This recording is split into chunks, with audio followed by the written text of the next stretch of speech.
Morning dear student. आज हम unit 5 शुरू कर रहे हैं इवोल्यूशन। इवोल्यूशन में हम पढ़ रहे हैं theory of evolution, theories of evolution. अगर हम जीवों की इवोल्यूशन की बात करें तो जीवों का जो इवोल्यूशन है वो हमेशा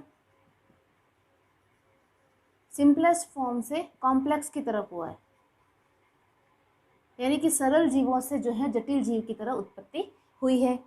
सरल जीवों से जटिल जीव की तरफ जो है इसकी उत्पत्ति हुई है। अगर इसको बात करें कि तो इसमें इवोल्यूशन की डेफिनेशन की अगर हम बात करें तो वह विधि जिसके द्वारा सरल जीवों से जटिल जीव प्राप्त हुए उसे विकास कहते हैं। और विकास का जो प्रोसीजर होता है ये जो एक सीरीज में रहता है, यानी क्रम बाय क्रम वन बाय वन स्टेप में रहता है, तो इसलिए इसको जो है क्रमबद्ध अनुत्क्रमण कहा जाता है।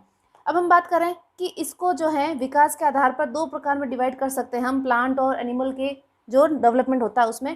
फर्स्ट है अजैविक,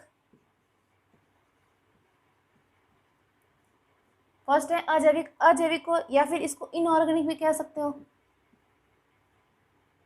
और सेकंड जो हम पार्ट में डिवाइड करते हैं वो हो जाएगा जैविक, जैविक को या फिर ऑर्गेनिक और इनऑर्गेनिक फॉर्म या जैविक और अजैविक फॉर्म के अंदर डिवाइड हम कर सकते हैं। इसमें अजैविक विकास की अगर हम बात करें तो अजैविक विकास तथा कैटास्ट्रॉफिज्म या फिर इसको लाइफ का ओरिजिन कैसे हुआ, इसमें अगर बात करें तो इसमें दो परिकल्पना दी गई हैं। अजैविक की अगर हम बात करें तो अजैविक में दो परिकल्पना दी गई हैं। पहली जो परिकल्पना है वो है नेबुलर हाइपोथेसिस। नेबुलर हाइपोथेसिस जो होती हैं वो लैप्लेस के द्वारा दी गई थी। इन्होंने कहा था कि संपूर्ण जो सौर परिवार होता है इसकी उत्पत्ति जो है वो मिस्ट के द्वारा, जैसे इसमें स्प्रे करते हैं ना, उसके द्वारा हुई है। यानी कि बड़े फोर्स के साथ या भी प्रेशर के साथ मिस्ट बनी होगी, जिससे बड़ा जो ग्रह है छोटे छोटे ग्रहों के अंदर टूट गया होगा। और सौर परिवार का जो एक पार्ट है वो है पृथ्वी, तो इन्होंने पृथ्वी माना है। और नेबुलर का जो शाब्दिक अर्थ होता है वो होता है विसरित, यानी कि गैसीय पदार्थ की धुंध या मिस्ट के अंदर डिवाइड हो जाना। जैसे हम स्प्रे करते हैं तो मिस्ट कैसे निकलती है, बहुत सारी जो है छोटी छोटी वाटर की ड्रॉपलेट्स जो होती हैं, हाई प्रेशर के द्वारा वाटर को हम बाहर की तरफ मूव करते हैं तो उसमें क्या होती है, बहुत सारी छोटी छोटी ड्रॉपलेट्स बन जाती हैं। तो उसी प्रकार जो है इसकी उत्पत्ति मानी गई है। अब फिर क्या होगा, वो छोटे छोटे टुकड़े तो थे, वो क्या हो गए होंगे, ठंडे हुए होंगे, और ठंडे हो करके जो है उसके सरफेस के ऊपर पपड़ी का निर्माण हुआ होगा। अब पपड़ी का निर्माण होते ही वो जो है एक पिंड के अंदर कन्वर्ट हो गए होंगे, ऐसा माना जाता है। तो इस परिकल्पना को कहा जाता है नेबुलर परिकल्पना। अब हम बात करते हैं सेकेंड परिकल्पना के बारे में। सेकेंड परिकल्पना है big bang hypothesis. Big bang hypothesis की अगर हम बात करें कि पृथ्वी जो ग्रह है ना, सौर परिवार का एक मेंबर कह सकते हो, ग्रह जो है 1.5 मिलियन खरब वर्ष पुराना है। फिर अगर इसका डेवलपमेंट की बात करें कि इसमें विकास कैसे हुआ होगा, डेवलपमेंट कैसे हुआ, इसमें अगर बात करें तो पहले क्या था कि पृथ्वी बहुत ही गर्म थी, फिर पृथ्वी थोड़ा ठंडा होना शुरू किया। ठंडा होते होते वहाँ पे न्यूट्रॉन्स व प्रोटॉन्स के आपस में टकराट हुई और इस वजह से एटॉमिक न्यूक्लियर बने। और एटॉमिक न्यूक्लियर के अंदर पृथ्वी ज़्यादा और अधिक ठंडी हुई तो वहाँ पे इलेक्ट्रॉन बनना शुरू हो गए। इलेक्ट्रॉन उसके अंदर बंधित हो गए तो उसके पश्चात वहाँ पे हाइड्रोजन और हीलियम गैसों की उत्पत्ति हुई, क्योंकि जैसे जैसे पृथ्वी और ठंडी हो रही है तो इस प्रकार जो है हाइड्रोजन और हीलियम गैसों की उत्पत्ति हुई। अब हाइड्रोजन हीलियम गैसों की उत्पत्ति हो गई, इसके पश्चात वहाँ पे तारे बनना शुरू हो गए, और तारे बने तब हैवी एलिमेंट्स भी आ गए वहाँ पे, और गुरुत्वाकर्षण बल भी, उसका भी डेवलपमेंट हो गया, गुरुत्वाकर्षण बल लगना शुरू हो गया। और इस कारण पृथ्वी और अधिक ठंडी हो गई और अपद्रवित सूर्य जो है धूल बादलों से वहाँ पे तारों की उत्पत्ति होना भी शुरू हो गई। जैसे जैसे इन तारों का जो डेंसिटी है वो बढ़ती गई तो तारे गर्म होते गए, और तारे गर्म होते गए वहाँ पे थर्मो न्यूक्लियर की रिएक्शन शुरू होने लग गई, और जिससे भारी तत्व की उत्पत्ति हुई। और ये छोटे छोटे कणों के आपस में टकराहट या फिर बहुत सारे छोटे छोटे कण जो हैं आपस में मिल करके जो है पिंड के रूप में निर्माण होने लग गया। इस प्रकार जो है पृथ्वी के अलावा भी और भी बहुत सारे ग्रहों का यहाँ पे ओरिजिन होना या फिर निर्माण होना शुरू हो गया, बहुत सारे ग्रह यहाँ पे बनना शुरू हो गए। फिर एनवायरनमेंट के अंदर और चेंजेस हुआ, पृथ्वी और ठंडी हुई, तो इस वजह से वहाँ पे हाइड्रोजन, नाइट्रोजन, अमोनिया, मीथेन है ना, सल्फर डाइऑक्साइड और जलवाष्प, ये सारा भी यहाँ पे बनना शुरू हो गया। पर अभी भी जो एनवायरनमेंट है वहाँ पे ऑक्सीजन कहीं नहीं है। क्या है? ऑक्सीजन कहीं नहीं है। तो एनवायरनमेंट की जो कंडीशन रहेगी वो अनऑक्सी कंडीशन रहेगी। फिर हम बात करें कि क्या हो जाएगा, पृथ्वी ठंडी हो गई, उसमें जो वातावरण था वो द्रव वातावरण का स्थापना हो गई, यानी पानी आ गया। पानी आ गया तो पृथ्वी का जो इनर कोर होता है, जैसे पृथ्वी के डायग्राम की बात करें, ये जो इनर कोर होता है पृथ्वी का, एक आउटर होता है, इनर होता है। इनर कोर जो होता है उसमें संघनन होना शुरू हो गया जल का। जल की उत्पत्ति हुई तो संघनन हुआ तो वापस जो है सूर्य की रोशनी की वजह से वापस जलवाष्प बन के उड़ गया। उड़ने के पश्चात वापस जो है बादल बन गए। बादल के दौरान संघनन हुआ और वापस वहाँ पे जो है बारिश होना शुरू हो गई। तो इस प्रकार जो है पृथ्वी पर भारी बारिश होना शुरू हो गई। अब भारी बारिश हुई तो पृथ्वी के टेम्परेचर में और ज़्यादा डिक्रीज होना शुरू हो गया, तो टेम्परेचर और कम हो गया। फिर बात करें कि यहाँ पे ऑर्गेनिक इवोल्यूशन कैसे हुआ होगा। ऑर्गेनिक इवोल्यूशन की अगर हम बात करें तो ये जितने भी कार्बनिक अणु है इनका संश्लेषण जो है वो अजैविक रूप से हुआ है। और इसमें अगर हमने पहले ही कहा था कि यहाँ पे जो कंडीशन थी उसमें ऑक्सीजन नहीं था, तो यहाँ पे अनॉक्सी कंडीशन थी। इसी के साथ पृथ्वी तो गर्म थी ना, तो वहाँ पे ज्वालामुखी भी ज़्यादा विस्फोट होने लग गया, अतिवृष्टि होने लग गई। इसी के साथ तड़ित यानी कि बिजली का भी यहाँ पे जो है ज़्यादा मात्रा में विकास होने लग गया, बिजली कड़कने लग गई वहाँ पे। और जैसे कारक के कारण यहाँ पे है पृथ्वी जो है वो विध्वंसक रूप धारण कर ली। यहाँ भी बहुत सारा जो है लावा, गर्म लावा, जगह जगह पे ज्वालामुखी निकल रहे थे। तो इस प्रकार जो है पृथ्वी आग उगल रही थी। इसी के साथ यहाँ पे hydrogen, nitrogen, sulphur dioxide, ammonia, carbon dioxide, methane, जल वाष्प, ये सब भी वहाँ पे प्रेजेंट है, लेकिन ऑक्सीजन तो थी नहीं वहाँ पे। और यहाँ पे क्या हुआ था, जो छोटे छोटे मॉलिक्यूल्स थे वो सारे कंबाइन होकर के बड़े मॉलिक्यूल्स का निर्माण करने लग गए, जिसको कंजर्वेटिव्स कहा जाता है। और ये जो बड़े मॉलिक्यूल्स का निर्माण यहाँ पे हो गया, और ये क्या करें, ये मॉलिक्यूल जो हैं, कार्बनिक पदार्थ जो बने हैं वो पानी के तल में जाकर बैठने लग गए। अगर पानी के तल में जाकर बैठने लगे तो एक प्रकार का वहाँ पे सूप का निर्माण कर लिया उन्होंने। अब इसका जो एक्सपेरिमेंट है वो मिलर ने दिया था। मिलर ने इसको बहुत ही अच्छे से एक्सप्लेन किया है। इसी के साथ यहाँ पर बहुत सारे बड़े अणु भी बने हैं, है ना।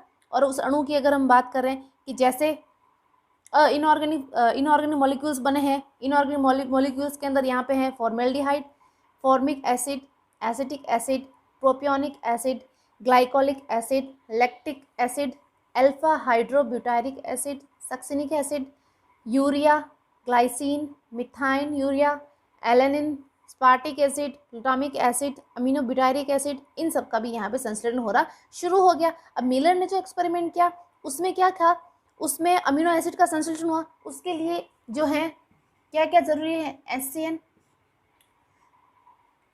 NH3, RCHO, वाटर, इन सब की यहाँ पे रिक्वायरमेंट हुई। इन सब का जो है संघनन हुआ, जिससे अमीनो एसिड का निर्माण हो गया है। अब हम बात करते हैं मिलर का एक्सपेरिमेंट। इससे पहले हम कुछ डिस्कस कर लेते हैं कि ये कंजर्वेट्स हैं ये कैसे बनते हैं, कैसे पॉलीसेकेराइड्स बने, कैसे जो हैं वो पॉलीसेकेराइड का संघनन हुआ, है ना, न्यूक्लिक एसिड कैसे बने, उसके बारे में हम थोड़ी सी डिटेल में डिस्कस कर लेते हैं। बुक में नहीं है पर साइड में लिख लेना तुम लोग। अभी जो हमने डिस्कस किया है इसको स्टेप बाय स्टेप में सिंपल वे में समझते हैं। इसका जो फर्स्ट स्टेप की अगर हम बात करें,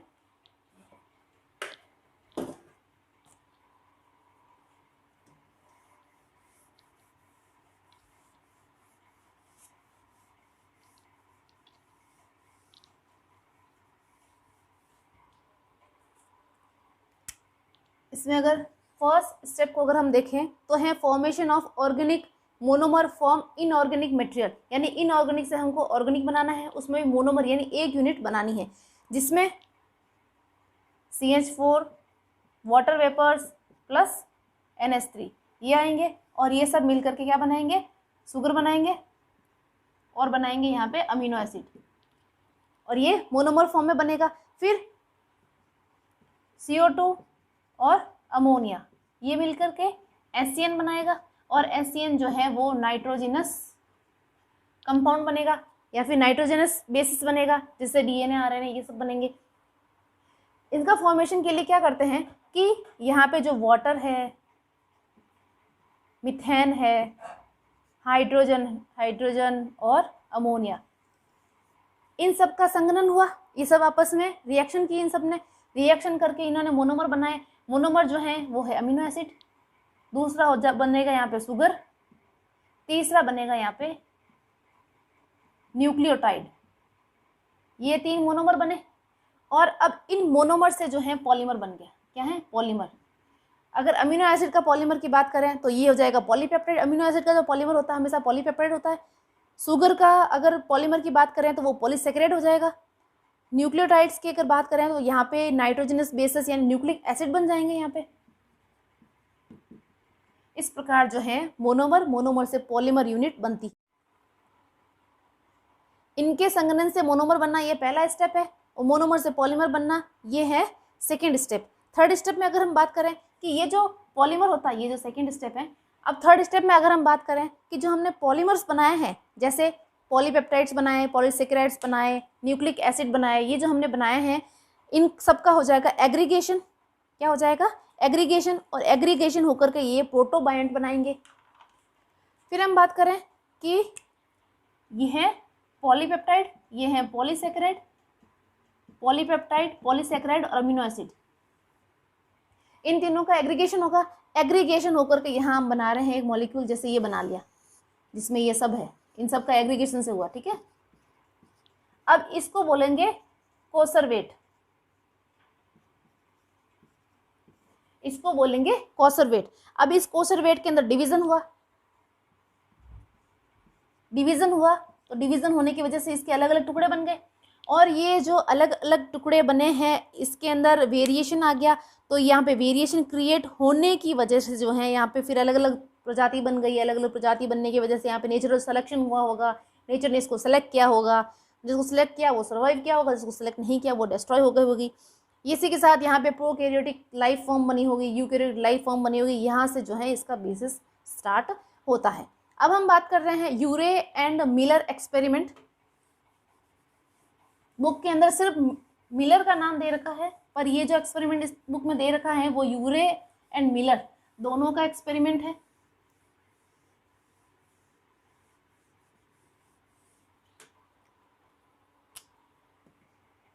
एक्सपेरिमेंट की बात कर रहे हैं हम। मैं जो बता रही हूँ यूरे एंड मिलर का एक्सपेरिमेंट है, जिसमें उन्होंने एक फ्लास्क लिया,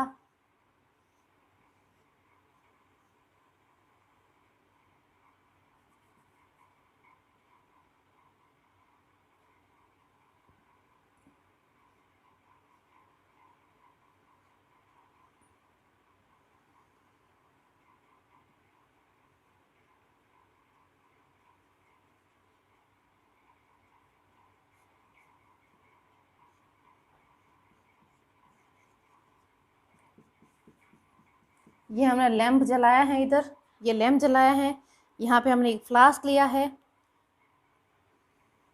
ये हमने ट्यूब बनाई है,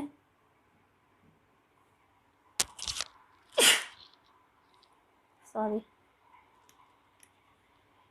यहाँ पे जो फ्लास्क है यहाँ पे हमने स्पार्कल्स किया है, यानी कि हमने यहाँ पे बिजली उत्पन्न की है, बिजली इलेक्ट्रोड लगाए हैं यहाँ पे हमने। इसी के साथ साथ यहाँ पे रिड्यूसिंग एनवायरनमेंट है जिसके अंदर NH3 है, अमोनिया है, मीथेन है, हाइड्रोजन है, ये सारा हमने यहाँ पे। इसी के साथ यहाँ पे वाटर वेपर्स है, ये हमने इसके अंदर डाला। फिर हमने इसको जो है 1 महीने तक, यानी कई 3 से 4 सप्ताह या फिर उसको 1 मंथ कह सकते हो, 1 मंथ तक हमने इसको यहाँ पे गर्म किया। तो हमने देखा कि यहाँ का जो लास्ट प्रोडक्ट बनता है, जो लास्ट प्रोडक्ट, जैसे हमने यहाँ से इसको एग्जिट आउट किया, यहाँ से जो प्रोडक्ट बना उसको हमने बाहर लिया, तो ये जो प्रोडक्ट बनता है, ये जो प्रोडक्ट है उसको हम प्रिमिटिव ओशियन के सैंपल्स के रूप में कलेक्ट करते हैं। और यहाँ पे जब एक्सपेरिमेंटल कंडीशन की 1 मंथ तक, यानी 1 मंथ तक इसको चलाया, इसको आग, यहाँ पे आग जलाई और इसको साइकिल में चलाया, तो हमें पता चला कि यहाँ पे जो लिक्विड मिलता है उसके अंदर है अमीनो एसिड। अमीनो एसिड में भी 4 अमीनो एसिड यहाँ पे पहले प्राप्त हुए थे, जिसके अंदर हैं ग्लूटामेट, एस्पार्टेट, ग्लाइसिन और एलानिन, ये 4 अमीनो एसिड पहले प्राप्त हुए। फिर इस एक्सपेरिमेंट को 1 साल तक चलाया तो यहाँ पे 20 अमीनो एसिड प्राप्त हो गए, प्लस इसके साथ शुगर भी प्राप्त हुई। अब यहाँ तक ये एक्सपेरिमेंट हुआ है, लेकिन इसमें नेगेटिव पॉइंट क्या था कि यहाँ पे जो मोनोमर तो बना, लेकिन यहाँ पे पॉलीमराइजेशन नहीं हुआ। ये जो यूनिट बन रहे हैं यहाँ पे अमीनो एसिड शुगर, इनका पॉलीमराइजेशन नहीं हुआ, तो ये बड़ी दिक्कत होगी कि पॉलीमराइजेशन कैसे होगा। फिर एक दूसरे साइंटिस्ट आए जिसको कहा जाता है सिडनी फॉक्स। सिडनी फॉक्स नाम है साइंटिस्ट का, सिडनी फॉक्स। इस साइंटिस्ट ने क्या किया कि एक्सपेरिमेंट तो यही रखा सिर्फ, और इसमें इसने चेंजेस क्या किया कि यहाँ पर इसने सिलिका ऐड कर लिया। यहाँ पे इन्हें सिलिका का एक पैड बिछा लिया, यानी पतली सी लेयर बिछा ली। फिर इस एक्सपेरिमेंट को कंटिन्यू किया, तो एक्सपेरिमेंट को कंटिन्यू करने की वजह से जो यहाँ पे सिर्फ मोनोमर बन रहे थे, यहाँ पे इनका पॉलीमराइजेशन होना शुरू हो गया। तो सिडनी फॉक्स का एक्सपेरिमेंट जो है यहाँ पे काम कर गया। लेकिन इसका क्रेडिट किसको मिल रहा है? मिलर को, क्योंकि मिलर ने काफ़ी अच्छा इम्प्रूवमेंट किया था। उसने सिर्फ इसमें थोड़ा सा मॉडिफिकेशन किया था। अब ये जो सिडनी फॉक्स ने जो कंक्लूजन निकाला है, मिलर ने जो कंक्लूजन निकाला है, जैसे सिडनी फॉक्स ने कहा कि मोनोमर से पॉलीमर बन रहे हैं। अब ये पॉलीमर बनने का इसका क्या मतलब है? कैसे पता चलेगा ओरिजिन कैसे हुआ है पृथ्वी पे, है ना, लाइफ का? तो ऐसा माना जाता है कि जैसे कोई ओशियन है, ये कोई समुद्र है, समुद्र के अंदर कोई दीप्त ग्रोव है यहाँ पे, ठीक है।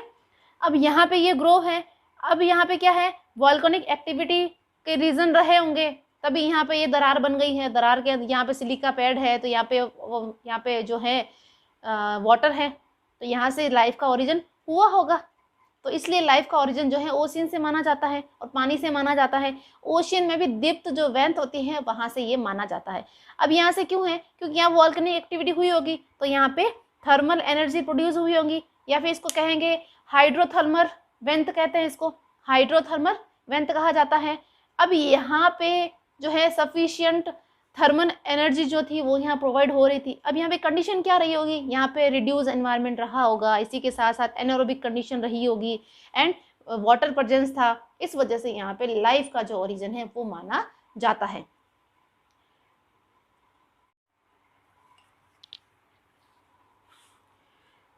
अब हम बात करते हैं लेमार्किज्म। ये थोड़ा ऐड कर लेना बुक के अंदर, करेक्शन कर लेना इसको।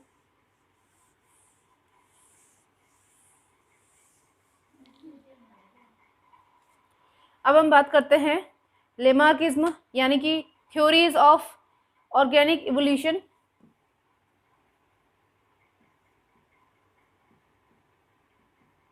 जिसमें हम पहला पढ़ रहे हैं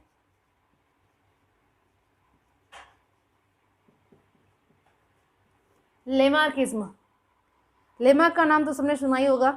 लेमार्क ने जो सिद्धांत दिया था वो था theory of inheritance of acquired character, उपार्जित लक्षणों की वंशागति।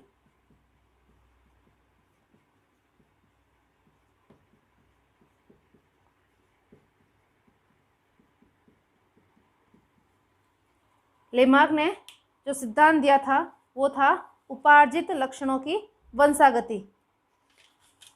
इसमें अगर हम बात करें कि लेमार्क ने 3 पॉइंट्स दिए थे यहाँ पे, जिसमें फर्स्ट था कि वातावरण का जो इफेक्ट है वो जीवों पर पड़ता है, वो डायरेक्ट पड़ता है प्रत्यक्ष रूप से, यानी कि जैसा एनवायरनमेंट होगा सजीव भी या जीव वहाँ पे जो रहेंगे वो एनवायरनमेंट के अकॉर्डिंग रहेंगे। तो एनवायरनमेंट जो है वो जीवों को जीवों का जो संरचना होती है उस पर उसका प्रभाव पड़ता है। ये थी इसकी फर्स्ट कंसेप्ट। ये तुम लोग जूलॉजी में भी पढ़ रखा है तुम लोगों ने फर्स्ट ईयर में।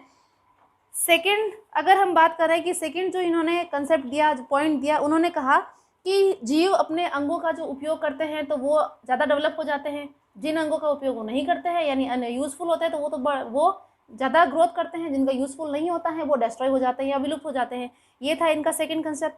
थर्ड था उपार्जित लक्षणों की वंशागति, यानी कि प्राणी के अंदर जो उपयोगी अंग है और जो अनुपयोगी अंग है, जो उपयोगी अंग है वो एक पीढ़ी से दूसरी पीढ़ी में जाएंगे और जो अनुपयोगी अंग है जिसका यूज़ नहीं हो रहा है वो जो है एक पीढ़ी से दूसरी पीढ़ी में नहीं जाते हैं, उनसी वंशागति नहीं होती हैं। तो ये इन्होंने 3 सिद्धांत दिए थे। यह है लेमार्क के कॉन्सेप्ट।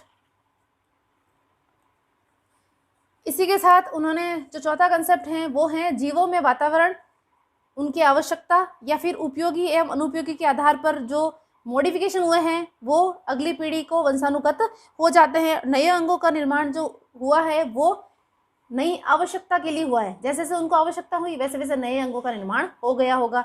जैसे जिराफ की जो गर्दन है उसका एक्सपेरिमेंट दिया था कि जिराफ की गर्दन पहले छोटी हुआ करती थी, अगले वाले पैर भी छोटे हुआ करते थे, लेकिन जैसे जैसे जो फूड के लिए उनको ज़्यादा ऊंचाई तक या फिर पेड़ की पत्तियों को खाना पड़ा जैसे जैसे, और वैसे वैसे क्या हो गया कि उनकी जो है गर्दन ऊपर कर खाना पड़ा, तो आगे वाले पैर और गर्दन जो है वो लंबी हो गई। तो ये एक्सपेरिमेंट दिया था। इसके बाद नियो लेमार्किज्म का भी आया था। इसमें लेमार्क के जो कंसेप्ट थे उसमें कुछ मॉडिफाइड किया था जिसे नियो लेमार्किज्म की स्थापना हुई है। और दोनों अवधारणाएं जो हैं उपार्जित लक्षणों की वंशागति को ही फॉलो करती हैं। पर लेमार्कवाद में यह अनुमान लगाया जाता था कि उपार्जित लक्षणों की जो आवश्यकता होती हैं, उपार्जित लक्षण जो आवश्यकता के परिणाम से विकसित हुए हैं, जबकि नव लेमार्कवाद में कहा गया है कि जीवों में जो नए लक्षण उत्पन्न हुए हैं या फिर लक्षणों का जो विकास हुआ है वो वातावरण या फिर उसके स्वभाव को प्रेरित उसने उसको स्वभाव को प्रेरित किया है या एनवायरमेंट कंडीशन के दौरान जो है वो उत्पन्न हुए हैं। ये इसका नियो लेमार्किज्म का कंसेप्ट था। अब हम सेकेंड कंसेप्ट के बारे में बात करते हैं, डार्विनिज्म।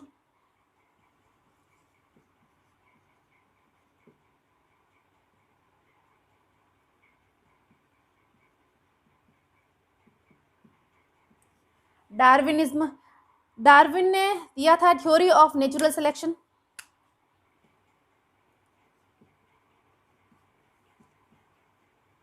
प्राकृतिक वर्ण सिद्धांत, थ्योरी ऑफ नेचुरल सिलेक्शन। इन्होंने कहा था कि प्रत्येक जो जीव होता है उसको जनन करने की क्षमता उसमें मैक्सिमम होती है, यानी कि संतति उत्पन्न करने की क्षमता जो है वो मैक्सिमम होती है। सभी जीवों में ऐसा ही होता है। अब क्या होता है कि अगर ज़्यादा एक जो प्रजाति है अगर वो ज़्यादा प्रोजनी उत्पन्न कर रही है तो उसमें क्या हो जाएगा, कंपटीशन हो जाएगा। तो वहाँ पे क्या हो जाएगा, संघर्ष हो जाएगा। अब संघर्ष जब होगा, कंपटीशन जब होगा, तो उसके अंदर जो फिट रहेगा, जो फिट बैठेगा, यानी कि जो फाइट करके जीतेगा वो सर्वाइव करेगा, और जो मर जाएगा वो नष्ट हो जाएगा, उसको स्किप कर दिया जाएगा। तो ये है योग्यतम का चयन। फिर है विभिन्नताएं व अनुवंशिकता, यानी कि यहाँ पे वेरिएशन आएगा, है ना, उसमें जीन के अंदर चेंजेस हो जाएंगे, कुछ उत्परिवर्तन हो सकते हैं, मॉडिफिकेशन हो सकते हैं। फिर है वातावरण के प्रति अनुकूल, जो वातावरण के प्रति अनुकूल हो जाए, क्योंकि एनवायरनमेंट चेंज होता रहता है, तो उसको अडॉप्ट करेगा जो सर्वाइव करेगा, और अडॉप्ट नहीं हो कर पाएगा वातावरण को तो वो नष्ट हो जाएगा। और इसी प्रकार जो है जैसे जैसे एनवायरनमेंट चेंजेस होते हैं वैसे वैसे प्रजातियों में भी कुछ मॉडिफिकेशन होते हैं, उसमें भी चेंजेस होते हैं, और वो उसको सर्वाइव कर पाता है। तो वो जो उसकी प्रोजनी थी, उसका जो पेरेंट थे, पेरेंट से प्रोजनी जो है लक्षणों के अंदर डिफरेंस हो जाने की वजह से जो है नए संतति का विकास होता है। तो यहाँ पे बनती है नई स्पीसीज। नई स्पीसीज क्यों बनती है, क्योंकि वो स्पीसीज, जब नई स्पीसीज उसे कहा जाता है जो अपने जो पूर्वज स्पीसीज होती हैं उसके साथ रिप्रोड्यूस नहीं कर पाती हैं, तो ये नई स्पीसीज बन जाती हैं। फिर